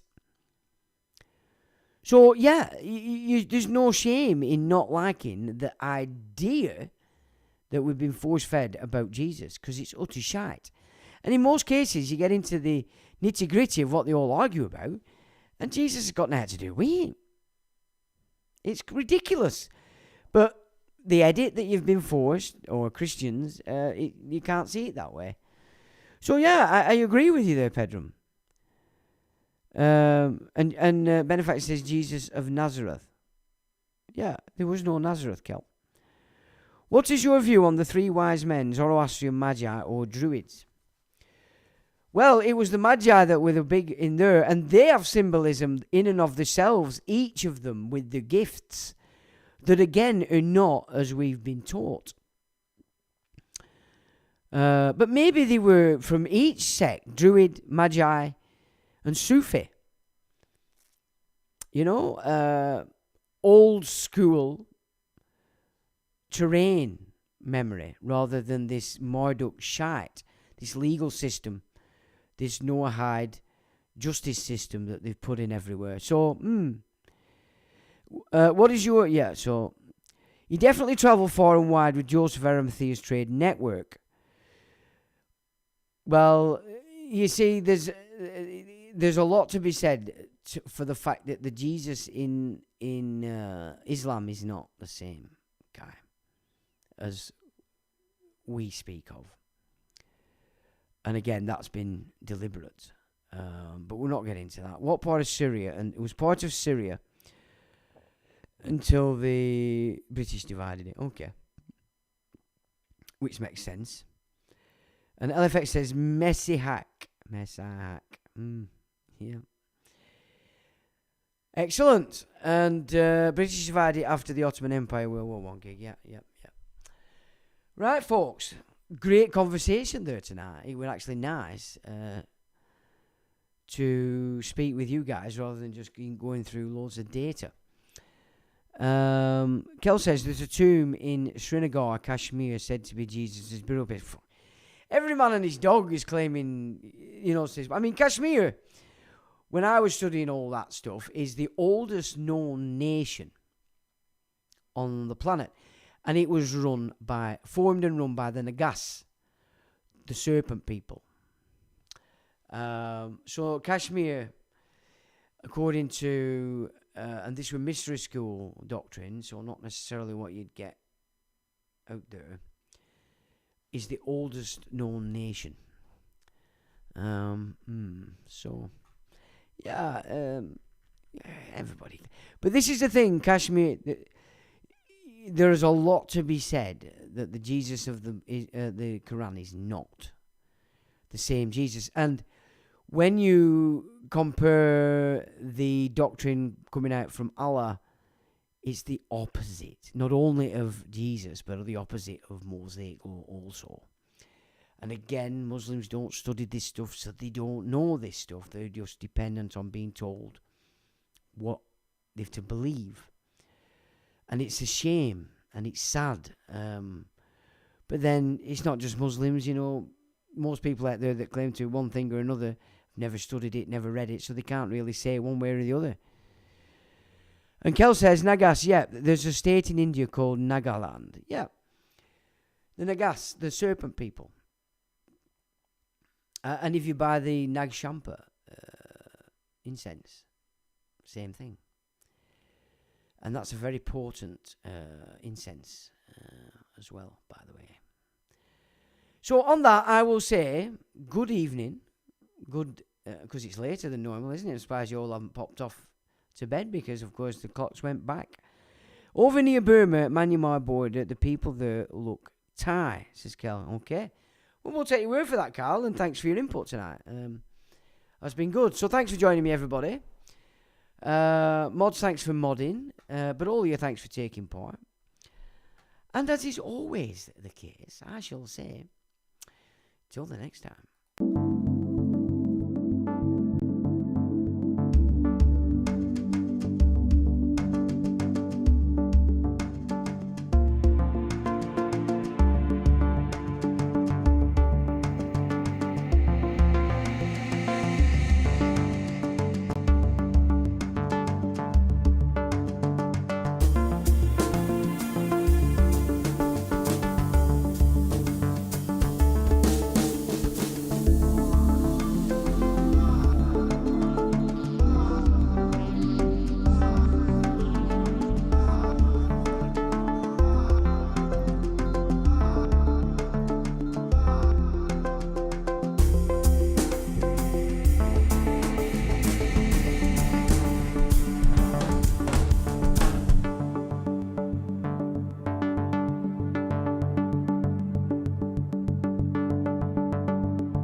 electronic engineering, electronic engineering, electronic engineering.